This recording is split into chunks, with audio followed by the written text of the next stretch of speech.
जोल्पा and नमस्ते friends, welcome to culinary कल्स। Culinary कल्समा हामी तपाईहरूलाई एज पोसिबल होम बेस्ड इन्ग्रिडियन्ट्सहरू युज गरेर घरैमा बसी बसी रेस्टुरेन्ट स्टाइलको परिकारहरू कसरी बनाउने भनेर देखाउने गर्दछौँ। र यसको लागि तपाईहरूले पहिले हाम्रो च्यानललाई सब्सक्राइब गरेर साइडमा रहेको बेल आइकन प्रेस गर्नुपर्ने हुन्छ, so that you can get the latest update.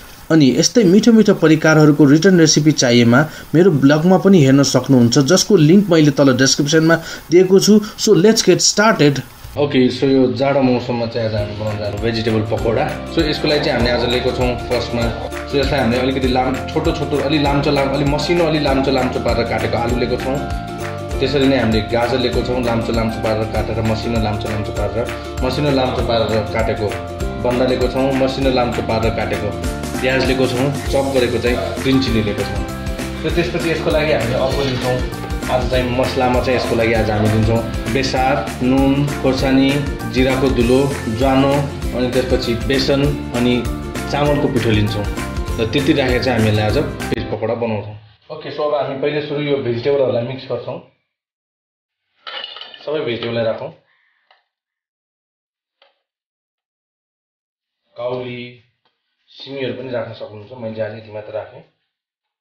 अनि राम्रोसँग मिक्स गरौँ।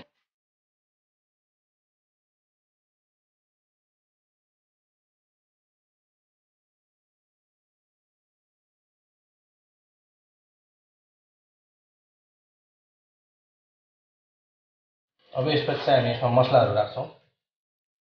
मसलामा मैले थोरै ज्वानो राखेँ, यसले तपाईँको डाइजेसनलाई पनि राम्रो गर्छ। थोरै धुलो खोर्सानी, जिराको धुलो, धनियाको धुलो, थोरै बेसार, तपाईँको स्वादअनुसार नुन। यो पहिले चाहिँ हामी यो सबै मसलाहरूलाई मिक्स गर्छौँ। यो पानीहरू केही पनि नराखौँ, मैदाहरू पनि केही पनि नराखौँ, बेसनहरू। पहिला यसलाई एकचोटि मिक्स गरौँ राम्रोसँग। मसला सबै ठाउँमा राम्रोसँग फैलिन्छ। यति गरिसकेपछि सबै यसमा मसला राखेपछि अब चाहिँ हामी यसमा चामलको पिठो राखौँ। यसले अलिकति क्रन्च बढाउँछ यस चिजमा। त्यसपछि यसमा बेसन राखौँ। यो टाइमसम्म हामी तेल तताउँदै गर्दा हुन्छ। एकैचोटि राख्नुपर्ने छैन यो बेसनहरू। अहिले मिक्स गर्नुभएपछि राख्दा पनि हुन्छ। यसलाई अब मिक्स गरेर राम्रोसँग फेरि पानी केही पनि नराख्नु पहिला।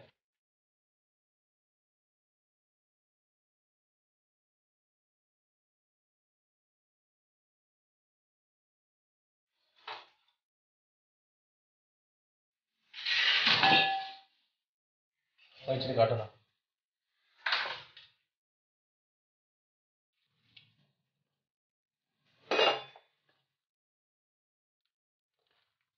यो हामीले मिक्स गरेर रेडी भइसकेको छ। हामीले थोरै मात्र पानी राख्यौँ। अब चाहिँ हामी यसलाई थोरै फ्ल्याट बनाएर यसलाई डिप फ्राई गर्छौँ। पानी धेरै नराखौँ। अहिले हाम्रो तेल पनि अलमोस्ट तातिसकेको छ। अब हामीलाई बिस्तारै अलिअलि गर्दै थोरै फ्ल्याट बनाएर चाहिँ हामी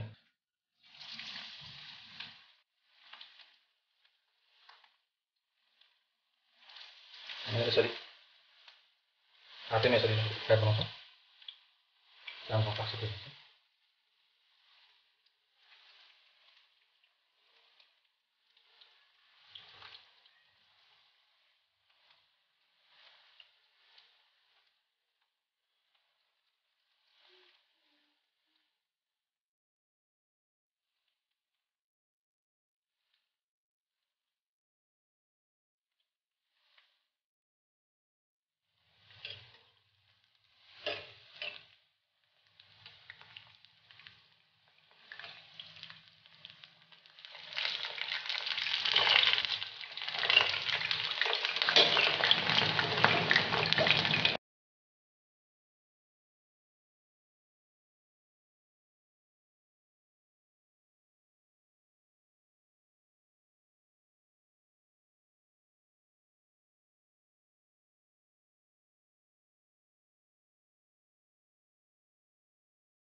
ओके हाम्रो पकोडा डन भइसकेको छ यसलाई हामीले तेलबाट छानेर निकालौँ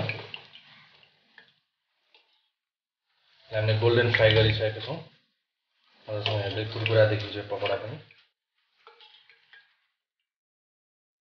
अब चाहिँ हामीलाई तातो तातो सर्भ गर्छौँ हेरौँ हामी कसरी सर्भ गर्दै रहेछौँ हामीले चाहिँ हाम्रो भेज पकोडालाई यसरी प्लेटिङ गरेको छौँ यसमा तपाईले यसमा टमेटो केचपसँग पनि सर्भ गर्न सक्नुहुन्छ और यसमा मिन्ट चटनीसँग पनि सर्भ गर्नुहुन्छ सो इन्जोय ओके सो तपाईहरुलाई हाम्रो यो भिडियो कस्तो लाग्यो यदि मन पर्यो भने भिडियोलाई लाइक र शेयर गरिदिनु होला र तपाईहरुले ट्राई गरेर कमेन्ट मार्फत हामीलाई एक्सप्रेस गरिदिनु होला अनि यस्तै मिठो मिठो परिकारहरू सिकेर घरमै बनाउनको लागि हाम्रो च्यानललाई सब्स्क्राइब र शेयर गर्न नबिर्सनु होला till then happy home cooking